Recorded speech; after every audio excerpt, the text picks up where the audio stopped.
कैसे हैं आप सभी? आई होप अच्छे होंगे, राइट। चलिए, मैं योगिता प्रजापति टीचर पे आप सभी का स्वागत करती हूँ। आज मैं आपके लिए लेके एक्सरसाइज 5.1 का क्वेश्चन नंबर 4 का 13 और 14 पार्ट। तो प्लीज ध्यान समझिएगा, साथ ही लाइक शेयर करना मत भूलिएगा, ओके। और अगर मेरे चैनल पर नए हैं बच्चों तो प्लीज सब्सक्राइब जरूर कीजिएगा, ठीक है। तो आइए स्टार्ट करते हैं। देखिए क्या कहना है इस क्वेश्चन में, निम्नलिखित में से कौन कौन एपी है। एपी मतलब कि समांतर श्रेणी के अंतर्गत आता है। तो आप देख रहे हैं यहाँ पर दो सम छोटे छोटे मैंने रिटर्न किए हैं, तो हो सकता है इन दोनों में कोई एपी के अंतर्गत आता हो, मतलब कि समांतर श्रेणी का हो, या तो ये या फिर ये। और यदि ये समांतर श्रेणी का है तो इसका सार्वंतर ज्ञात कीजिए और इनके 3 और पद भी लिखिए। तो आप देख सकते हैं हमें 4 पद दिए गए, 1 2 3 4, तो हमें 5वां 6वां 7वां निकालना होगा। बट पहले हमें चेक करना होगा सार्वंतर के द्वारा कि यह समांतर श्रेणी के अंतर्गत आता है या नहीं आता है। तो आया आपको क्वेश्चन समझ में बच्चों?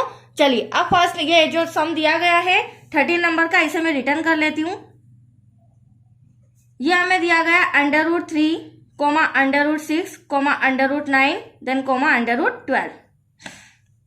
ये हमारा पहला पद, मैंने पहले भी आपको समझाया है, जितने भी पद रहते हैं A1 A2 A3 हम लिखेंगे।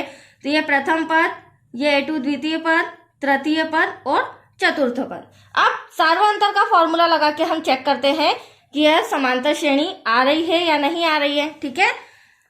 और वो कैसे पता चलेगा? जब हमारा सार्वंतर समान आएगा। अब देखिए स्मॉल डी से इसे संबोधित किया जाता है सार्वंतर। D1 इक्वल टू क्या होता है, हमें करना क्या होगा बच्चों सार्वंतर में, अगली वाली संख्या में से पिछली संख्या घटानी, मतलब कि A2 में से A1, A3 में से A2 और A4 में से A3।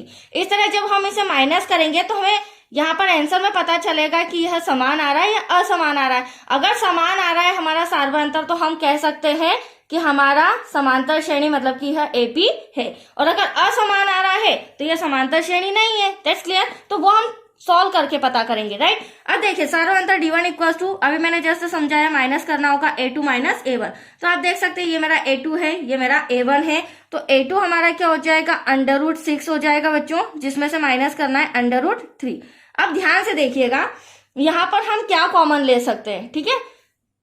हमेशा छोटी संख्या वैसे कॉमन आती है, तो √3 में कॉमन ले रही हूं ब्रैकेट में। अब मैंने इन दोनों पक्ष में से √3 कॉमन लिया, तो √3 में क्या मल्टीप्लाई करूं कि √6 आ जाए। तो √3 में हम मल्टीप्लाई करेंगे √2 का, माइनस ऐसा का ऐसा। अब ये √3 तो कॉमन आ चुका है बाहर, तो इसके प्लेस पर क्या बचा, इसके प्लेस पर बचा 1। या फिर ऐसे भी कर सकते हो, √3 में क्या मल्टीप्लाई करें कि √3 आ जाए, दैट्स योर आंसर 1, राइट।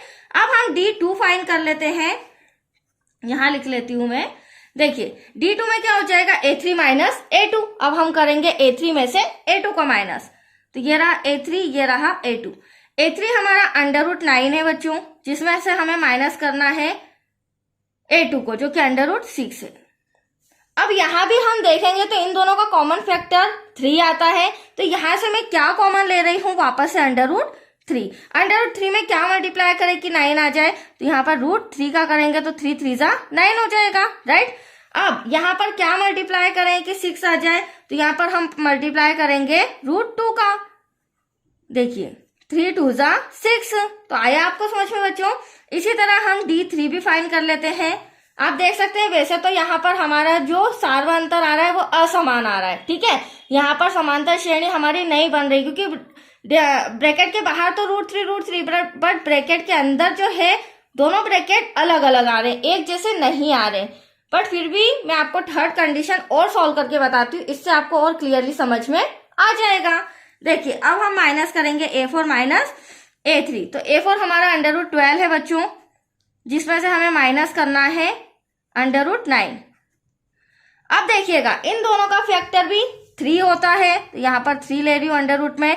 अब √3 में क्या मल्टीप्लाई करो, √12 आ जाए, तो 3 4 12, √4 का मल्टीप्लाई करेंगे।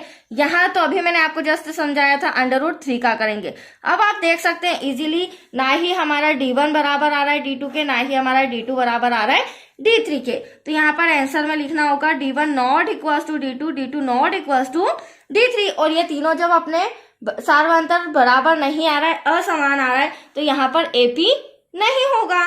तो हमें यहाँ पर आंसर में लिखना होगा, यहाँ सार्वंतर समान नहीं है, राइट, असमान है, अतः यहाँ AP मतलब कि समांतर श्रेणी नहीं है।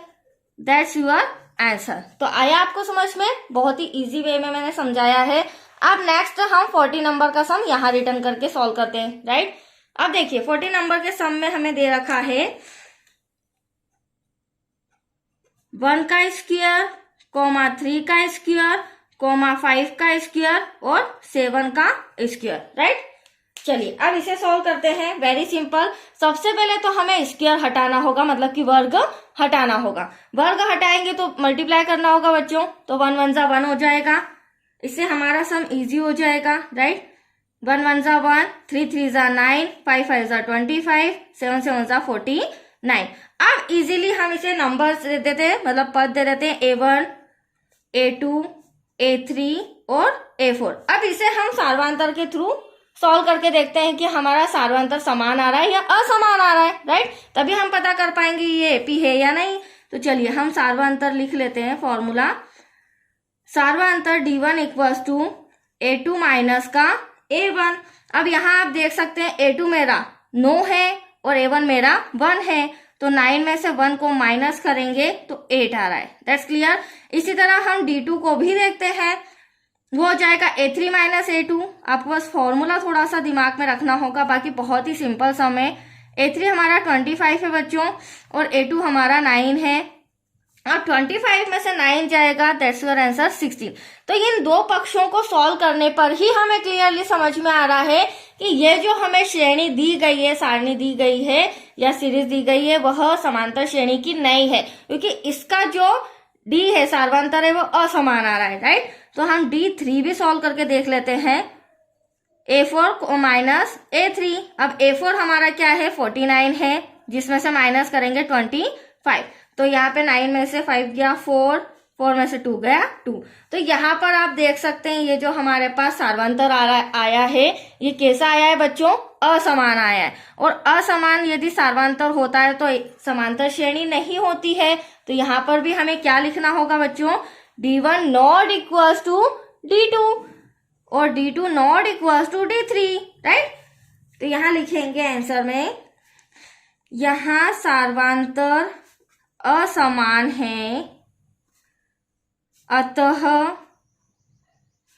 यहाँ AP नहीं है। That's your answer. तो आया आपको समझ में? दोनों छोटे छोटे सम मैंने कंप्लीट करा दिए हैं। अब इसका एक लास्ट सम हमारा रह गया है 50 नंबर का, ठीक है, क्वेश्चन नंबर 4 का। इसके बाद हमारी एक्सरसाइज भी कंप्लीट हो जाएगी और नेक्स्ट वीडियो मिलेंगे 5.2 एक्सरसाइज से। ओके बच्चों, थैंक यू।